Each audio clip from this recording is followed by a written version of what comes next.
Hello class, how are you? I hope you all are fine and doing well in your studies.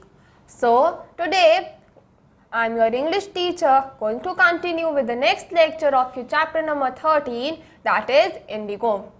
So first of all I would like that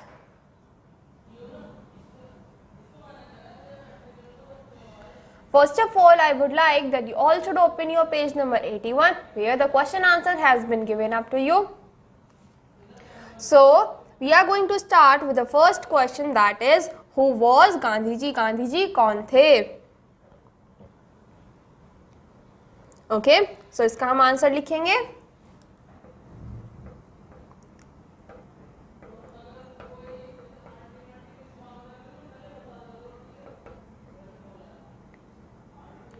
He is a national leader. Okay, second क्या है? Why do you think Gandhi considered Champaran episode as the turning point of his life? क्यों आपको लगता है कि जो गांधी थे उनके लिए एक टर्निंग पॉइंट, चंपारण एक टर्निंग पॉइंट था उनकी लाइफ का? तो हम इसका आंसर नंबर 2 लिखेंगे.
ओके, तो आपका आंसर 2 होगा. ही थिंक, वो ऐसे सोचते थे because Gandhi remind in Champaran of an initial uninterrupted period of 7 month.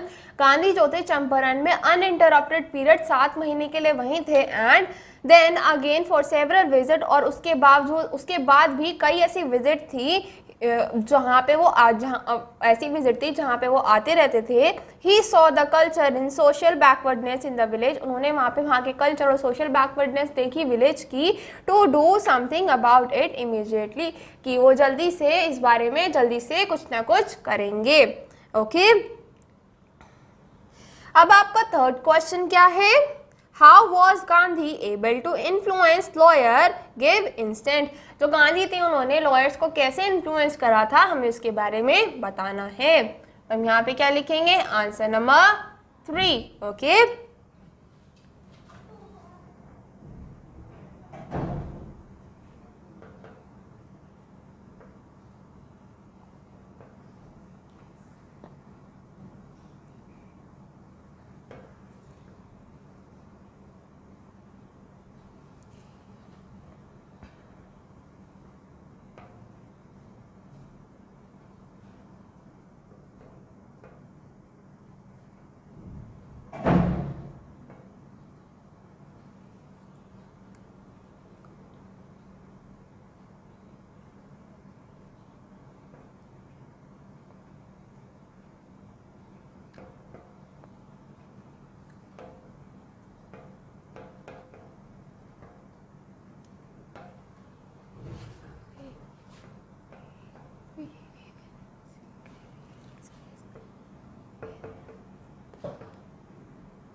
Okay तो यहाँ पे आंसर 3 क्या था, Gandhi was able to influence lawyer, Gandhi जो थे उन्होंने एबल करा था, इन्फ्लुएंस करा था लॉयर्स को, proceed to conduct for a flung inquiry, की वो एक फ्लंग इंक्वायरी देखेंगे into the grievances in the Champaran, किसके ग्रेवियंस में, चंपारण के ग्रेवियंस में, village to do something about it immediately, कि वो विलेज के ग्रेवियंस में कुछ देखेंगे और वो इसके बारे में जल्द से जल्द कुछ ना कुछ करेंगे।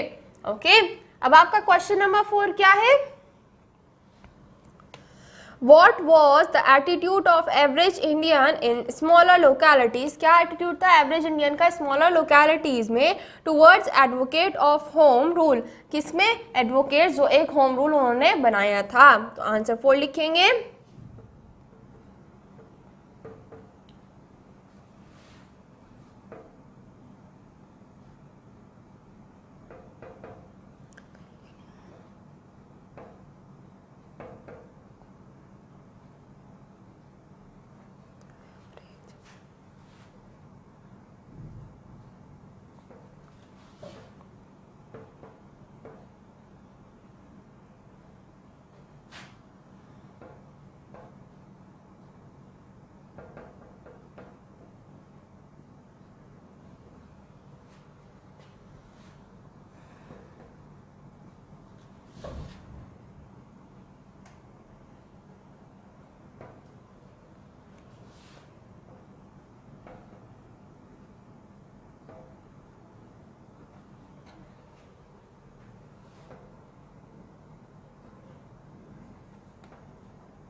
ओके तो उनका एटीट्यूड कैसा था, the attitude of an average Indian in smaller localities, जो एटीट्यूड था एवरेज इंडियन का स्मॉलर लोकेलिटीज में टुवर्ड्स द एडवोकेट, एडवोकेट की तरफ of home rule was the Indians were afraid to show the sympathy, जो Indians थे वो बहुत अफ्रेड थे कि वो सिंपैथी को शो करें।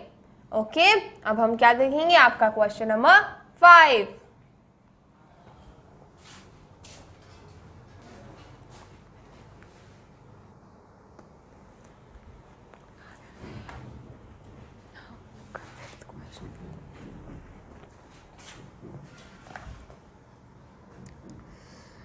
नाउ क्लास आपका 5th क्वेश्चन क्या है, how do we know that ordinary people to contribute to freedom movement, हमें कैसे पता चलेगा कि जो ऑर्डिनरी पीपल थे उन्होंने भी जो मूवमेंट थी फ्रीडम मूवमेंट उसमें कंट्रीब्यूट करा था। तो हम आंसर नंबर 5 लिखेंगे, दैट इज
ओके तो यहाँ पे क्या आएगा, Gandhi agree to settlement 25% refund to the farmer. Gandhi ने एग्री करा था सेटलमेंट कितना, 25% का रिफंड किसके में, फार्मर्स में, बिकॉज ही सेड, उन्होंने कहा था the amount of refund was less important, जो अमाउंट है रिफंड की वो कम इंपॉर्टेंट है देन द फैक्ट, उस फैक्ट पे that the landlord has been obliged, जो लैंडलॉर्ड है वो ऑब्लिगाइड हो गए थे to surrender the part of money, किसको, अपने पार्ट ऑफ मनी को सरेंडर करने के लिए, and with it part of their prestige, और उसके साथ उसकी जो पार्ट है उनकी प्रेस्टीज की। ओके अब आपका 6th क्वेश्चन है, why is Rajkumar Shukla describe as being resolute, क्यों जो राजकुमार शुक्ला हैं वो डिस्क्राइब करे जाते हैं एज रिसोल्यूट। ओके तो यहां पे आप लिखेंगे आंसर नंबर 6,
ओके वो अब यहाँ पे इसका आंसर क्या है, he describe being a resolute because he wanted for Gandhi, because वो चाहते थे, he wanted for Gandhi for a long time, वो चाहते थे गांधी को बहुत सारे टाइम के लिए, till he did not came to Champaran, उस टाइम तक जब तक वो चंपारण नहीं आए। लास्ट क्वेश्चन है आपका, Why did Gandhi agree to settle 25% refund to the farmers? क्यों जो गांधी थे, गांधी ने एग्री कर दिया 25% रिफंड टू द फार्मर्स। तो हम इसको ओरली एक बार एक्सप्लेन कर लेते हैं। Gandhi agree to settle 25% refund to the farmers, क्यों, because he thought the amount of refund was less important, क्यों, क्योंकि उन्हें लगता था जो अमाउंट ऑफ रिफंड है वो कम इंपॉर्टेंट है, then the fact of landlord has been obliged, क्यों, क्योंकि जो फैक्ट है लैंडलॉर्ड का वो ज्यादा ऑब्लिगाइड है to surrender the part of money and with the part of prestige. Okay तो क्लास ये 7th क्वेश्चन आप अपना खुद से अपने वर्ड्स में एज इन योर होमवर्क लिखेंगे। ओके क्लास, अब आपको नेक्स्ट क्या दे रखा है, अब आप अपने किस पे आइए, अब हम यहाँ पे हमने अपने क्वेश्चन आंसर जो है वो फिनिश करे हैं। सबसे पहला होमवर्क आपका यही रहेगा कि आपको जितने भी क्वेश्चन आंसर्स हैं आप वो अपनी कॉपी में अच्छे से नोट डाउन करेंगे, उन्हें नीट एंड क्लीन अपनी कॉपी में लिखेंगे। 7th क्वेश्चन जो है क्वेश्चन नंबर 7 वो आपका एज इन योर होमवर्क रहेगा, होमवर्क पार्ट रहेगा, आपको वो खुद से घर से करना है। नेक्स्ट आपको दे रखा है complete the crossword with the opposite of the given word, हमें क्रॉसवर्ड कंप्लीट करने हैं अपोजिट, ठीक है। अब पहले हम क्या करेंगे, अक्रॉस का देखेंगे और फिर हम डाउन का देखेंगे। ओके सो फर्स्ट है वीक, वीक का अपोजिट क्या होता है, स्ट्रॉन्ग, तो आप फर्स्ट वन में क्या डालेंगे, स्ट्रॉन्ग। ओके सेकंड का है फास्ट, सॉरी सेकंड का है फॉल्स, क्या है फॉल्स, फॉल्स का क्या अपोजिट होगा, ट्रू, क्या होगा, ट्रू। थर्ड है गो, थर्ड है गो, गो का अपोजिट क्या होगा, काम। ओके डाउन में आप आइए, डाउन में देखिए आपका फोर्थ क्या दे रखा है, गिव, गिव, गिव का अपोजिट क्या होगा, टेकन। नेक्स्ट है आपको हॉट, हॉट का अपोजिट क्या होगा, कोल्ड। नेक्स्ट है आपका 6 लूज, लूज का अपोजिट क्या होगा, टाइट। और लास्ट है आपका मॉर्निंग, मॉर्निंग का अपोजिट क्या होगा, इवनिंग। ओके अब इसके बाद आपको दे रखा है चूज, आपको दे रखा है बूस्ट योर ग्रामर, इसमें है 4 choices are given below of the following sentence. आपको 4 choices दे रखी है sentences की. Take mark the correct choice. तो क्लास अब आपको टेक मार्क करना है. फर्स्ट क्वेश्चन क्या है आपका? English dash to the childrens. English dash to the childrens. आपको फर्स्ट दे रखा है इज टीचिंग, सेकंड है टॉट, थर्ड है हैज टॉट और फोर्थ है इज बीइंग टॉट. तो आपका इसमें फर्स्ट में आएगा डी. क्या आएगा? वो क्या है? आप डी पार्ट पे मार्क करेंगे is being taught. Okay. Second आपको दे रखा है he dash by my mother. आपको जो ऑप्शन है वो क्या है? Will be beaten, beats, third है विल बीट और फोर्थ है वॉज बीटिंग. ओके. तो आपका यहाँ पे इसका आंसर क्या आएगा? ए पार्ट. ए पार्ट क्या था आपका? Will be beaten. Okay. Third है आपका the patients dash cow milk. First है आपका इज गिवन, सेकेंड है गिवन, थर्ड है आर गिवन और फोर्थ है हैड गिवन. तो आपका यहाँ पे इसका आंसर क्या आएगा? C part, that is are given. Fourth है आपका my shoes dash by cobbler. मेरे शूज किसने मेंड करे? कॉबलर ने. तो आपका ए पार्ट में आएगा हैव मेंड, बी में है हैव बीन मेंड, सी में है मेंडेड और फोर्थ में है विल बी मेंडेड. तो यहाँ पे क्या आएगा? Your B part, that is have been mended. Okay. तो यहाँ पे आपको जो बूस्ट योर ग्रामर है उसका ए पार्ट कंप्लीट होता है. सेकंड में क्या दे रखा है? Fill in the blanks with a and the. आपको फिल इन द ब्लैंक्स दे रखे हैं और उसमें आपको आर्टिकल्स फिलअप करने हैं. ओके. दैट जैसे कि आपको फर्स्ट दे रखा है I saw dash one I man. तो इसमें आप क्या आएगा? एन. ओके. सेकेंड दे रखा है डू यू हैव डैश 1 रुपी. तो इसमें क्या आएगा? तो इसमें आएगा आ. ओके. थर्ड आपको दे रखा है द चिल्ड्रंस. अब आपका थर्ड में आएगा the childrens came out of laughing and playing. Fourth है one sunny morning dash flowers were talking to dash birds. तो इसमें आएगा द और सेकंड में भी आएगा द. फिफ्थ है आपका Ram is dash tallest boy in the dash. तो यहाँ दोनों में फिफ्थ में दोनों में आएगा द. सिक्स्थ और सेवेंथ आप खुद से करेंगे. ओके. आपका लास्ट पार्ट है मस्कुलाइन और फीमाइन जेंडर. आपको इसमें क्या बताना है? मस्कुलाइन और फीमाइन जेंडर को डिफ्रेंशिएट करना है. ओके. तो क्लास आज के लेक्चर में हमने आपके क्वेश्चन आंसर्स और एक्सरसाइज पोर्शन कंप्लीट करा है.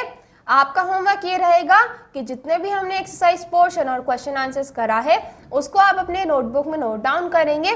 जो भी पार्ट हमने आपको होमवर्क में दिया है उसे आप घर से करके लाएंगे. So here we are going to end up with this lecture. Thank you class. See you in the next lecture.